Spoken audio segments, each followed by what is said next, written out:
Dios te bendiga, qué bueno vernos nuevamente hoy en el tercer encuentro sobre nuestra serie basada en el libro de Job, Más allá del sufrimiento. Hemos visto hasta ahora cómo Dios nos consuela en todas las cosas y cómo las pruebas son oportunidades desde la perspectiva de Dios para formar nuestro carácter y fortalecer nuestra fe. Y cómo aun cuando todo se va, Dios queda, y aún en medio de las pérdidas, Dios es más que suficiente. Hoy estaremos viendo cómo Dios es nuestro juez. Porque cuando Job pasó todas las situaciones difíciles por las que hemos mencionado ya, enfermedad, pérdidas de todo tipo, pues se levantaron amigos de Job para acusarles acerca de que en su vida había injusticias y pecados debido a la condición actual a la que estaba. En aquella época ellos tenían el pensamiento de que si Dios es justo, todos aquellos que practican la justicia de Dios pues también recibirán sus bendiciones, y el no hacerlo te hace una persona injusta, porque si así fueses justo, entonces Dios te retribuiría con las bendiciones y la justicia de Dios. Y el pensamiento de los amigos de Job era este, y entonces Job trata de rebatir, hablando acerca de que todo lo que está sucediendo en su vida no tiene explicación, porque no hay nada en su vida, no hay pecado que merezca tal retribución de parte de Dios. Y me suena familiar en estos tiempos también predicadores y cristianos que piensan que ser cristiano y estar bien con Dios te hará recibir bendiciones, te hará recibir recompensas, te hará recibir victorias solamente, y las pruebas y las dificultades y la escasez es señal de falta de fe y de una vida espiritual pobre. Y eso tiene un problema, porque de creerlo, entonces tendríamos que quitar de la Biblia ciertos personajes de la Biblia, como el mismo Job.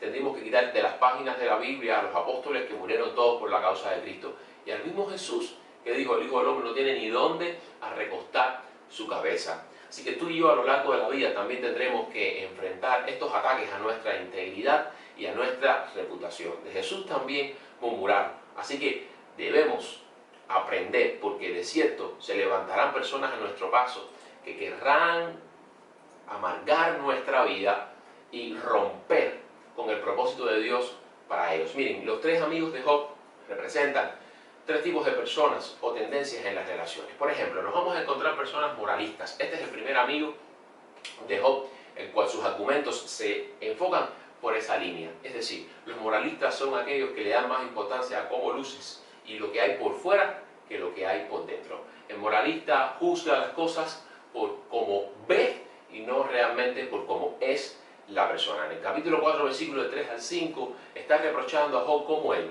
en otros momentos enseñaba, restauraba, animaba a otros a seguir, y ahora él es el que necesita ser animado. Y nosotros los pastores nos puede suceder también y ser acusados porque tú que no predicabas la palabra de Dios, entonces cuando fallas, tú que nos animabas, entonces cuando te desanimas, y creen que no podemos ser desanimados y no podemos fallar por el hecho de que nosotros animamos y fallamos, y esto realmente no es cierto. El segundo amigo de Job representa la ley, estudioso de la ley, amaba la interpretación de la palabra tal y como él decía. De manera que si tú expresas delante de este tipo de personas un pensamiento diferente al que él cree, cuidado, porque te va a quitar de hereje o tratará de convertirte. El hecho es que si no piensas igual que él, no clasificas dentro de su amistad y dentro de una relación cercana como cristiano. Y el tercer amigo representa la tradición, representa la historia, representa lo que siempre se ha hecho así.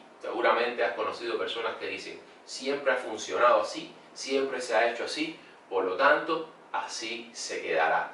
Y todas estas tendencias, los moralistas que critican a los que no lucen como ellos, los legalistas que juzgan a los que no piensan igual, y los dogmáticos inflexibles que discriminan a los que no hacen lo que ellos hacen, estarán a lo largo de nuestro paso y de nuestra vida todo el tiempo. ¿Qué hacer? ¿Y cómo respondemos bíblicamente ante ellos cuando de sus bocas salen todo tipo de insinuaciones, salen todo tipo de acusaciones acerca de nuestra vida, de nuestra integridad y reputación? Bueno, en primer lugar, cuando tu reputación o integridad es puesta a prueba, no luches con ellos, no luches con las personas, con las bocas que se abren para hablar mal de ti. No entres en su juego, porque lo único que están buscando no son respuestas, sino argumentar, están buscando simplemente que tú caigas en el juego de dime que te diré. Resiste refutar las bocas de los moralistas, legalistas o dogmáticos que se levantan en contra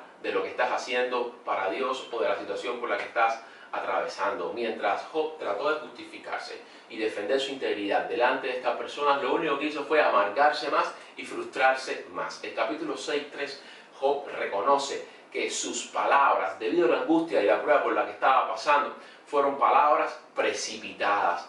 Y ya en el versículo 26, incluso el mismo capítulo 6, le está reprochando a sus amigos porque le está recriminando esta actitud que ellos están teniendo hacia él. ¿Cómo es posible que él, pasando por esta prueba tan difícil que la que estaba pasando, y pueda entonces recibir estos reproches y pueda recibir entonces estos ataques, estas palabras insinuadoras acerca de su vida, de lo que era y no era?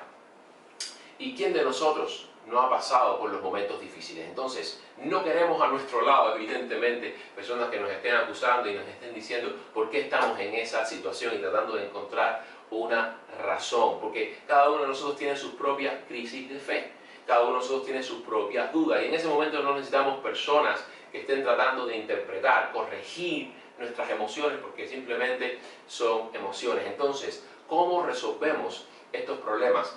¿Cómo nos enfrentamos a las personas que están hablando de nosotros? Resérvate la palabra con ellos, con los que intentan dar una explicación. Miren, en el capítulo 40 de Job, el mismo Job ya reconoce y entiende esta verdad cuando dice: mi mano pongo sobre mi boca, una vez hablé, mas no responderé, aún 2 veces y no volveré a hablar.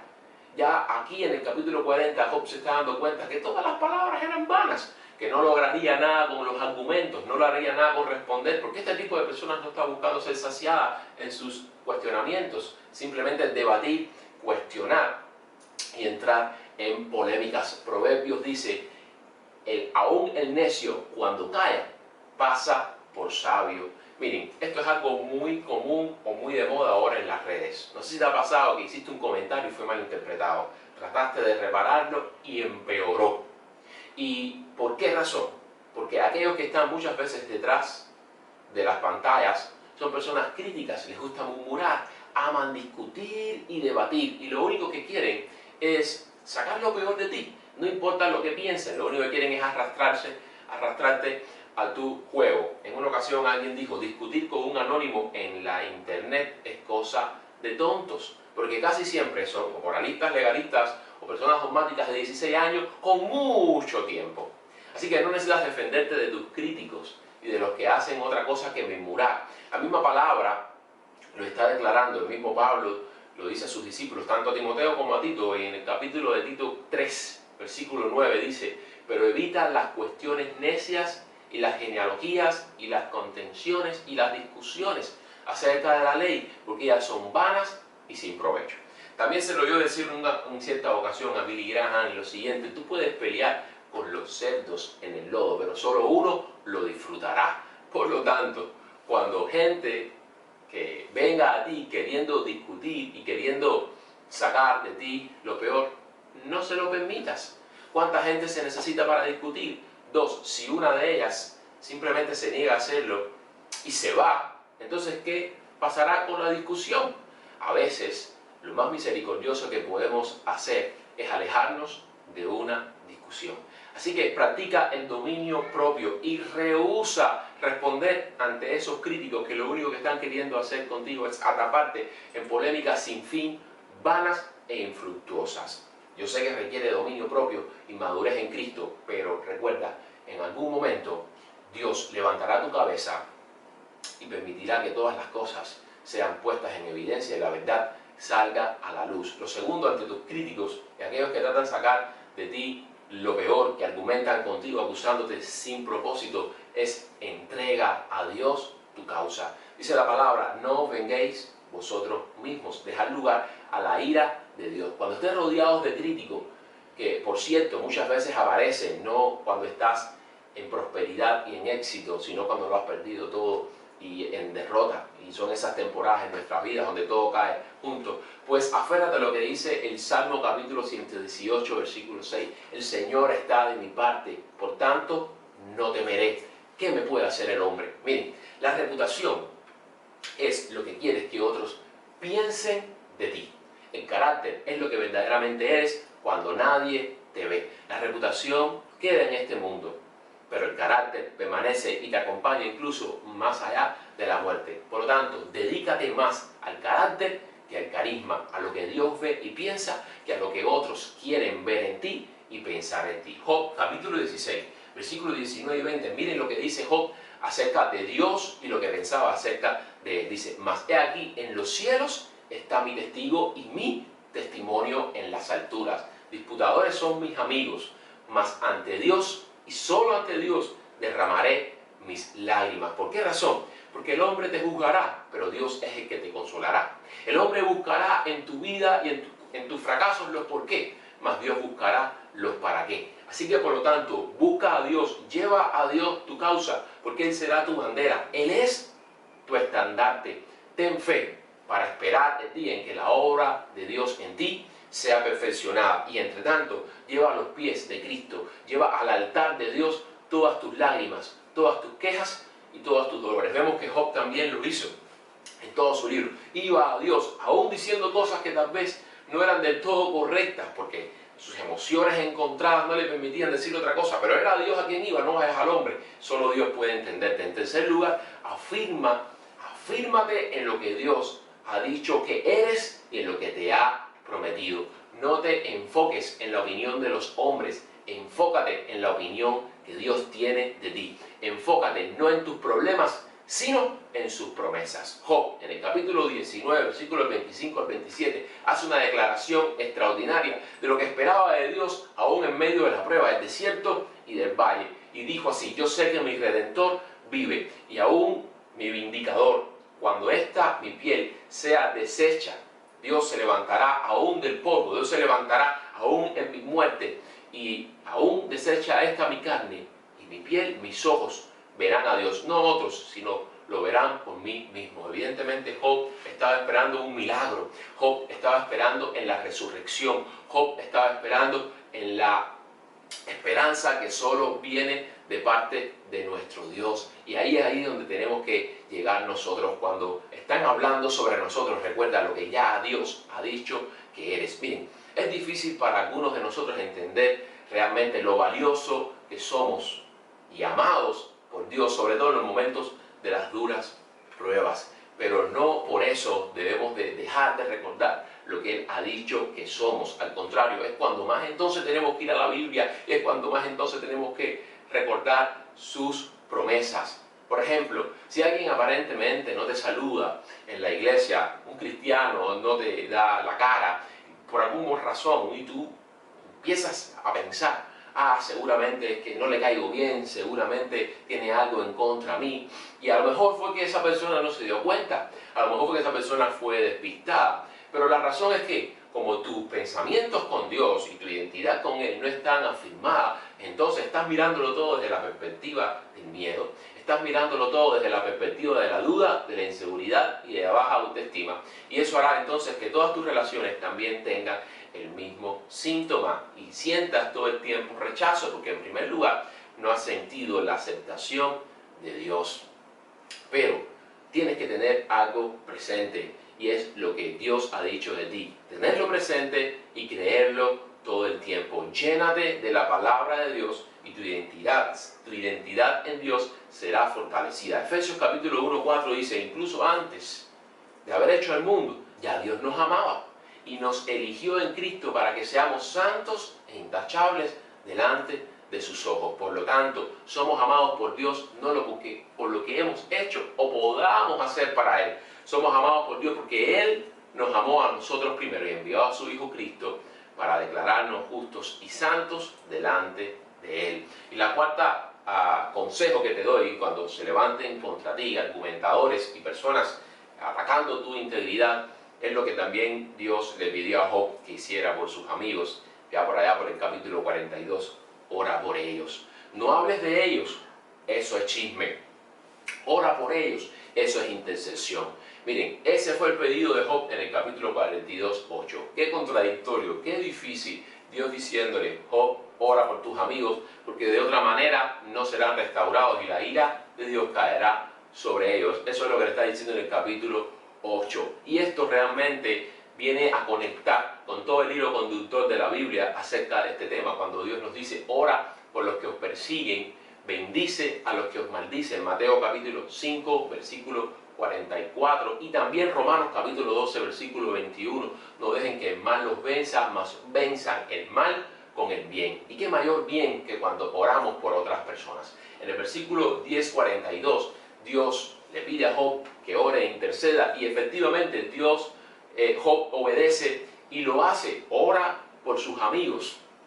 Y esto trajo como consecuencia que las heridas de Job fueran sanadas y que nuevamente devuelto todas las cosas que Job había perdido. ¿Y qué nos enseña sobre la oración? ¿Por qué Dios le pide a Job que orase? En primer lugar, porque la oración produce, amado hermano, sanidad. Cuando te enfocas en las personas, las que te han lastimado, en realidad estás dejando que ellas controlen y mortifiquen tu vida. Pero cuando oras por ellas, dejando que sea el Espíritu de Dios quien te guíe en las palabras y quien saque de ti lo mejor, nacerá en tu corazón el perdón, y junto con el perdón, la sanidad en tu vida, la restauración. Así que no sigas aferrado a la amargura. Sé libre del pasado, porque Dios tiene para ti un mejor presente. Y también la oración, una vez que te sana, produce en tu vida prosperidad. Y eso es lo que sucedió en la vida de Job. Una vez que él obedeció, encontró la libertad necesaria para reenfocarse en los propósitos de Dios para su vida y seguir adelante, porque Dios para nosotros en lo adelante tiene aún mejores cosas, y en lo porvenir tiene aún mayores bendiciones que darnos. Por lo tanto, cierra la puerta de atrás para que entonces puedas reenfocarte a lo que Dios tiene adelante. Concluyo, amado hermano, ¿quién nos acusará? ¿Quién podrá separarnos de Dios y condenar a los escogidos de Él? Dios es el que justifica. ¿Quién es el que condenará? Cristo es el que murió, mas aún el que resucitó y el que también está a la diestra del Padre intercede por nosotros. Por lo tanto, cuando eres atacado, vituperiado, cuando se levanten contra ti acusaciones sobre tu identidad y reputación, recuerda, rehúsa luchar, porque Dios será tu estandarte y tu bandera. Mas lleva a Dios tu causa, lleva a Dios tu lágrima, entrega a Dios tu dolor y confía en Él. Confía y cree lo que Él ha dicho que eres y puedes hacer en su nombre. Y por último, para demostrar que no somos iguales, que el amor de Dios es quien guía nuestros corazones, ora e intercede por ellos, y el Dios poderoso y gigante en batalla hará justicia, y un día revelará todas las cosas que fueron ocultas, y Dios hará prevalecer la verdad y el testimonio de quien eres en Él. Dios te bendiga y siga adelante a pesar de las difamaciones y de las intrigas. En el nombre de Jesús. Amén.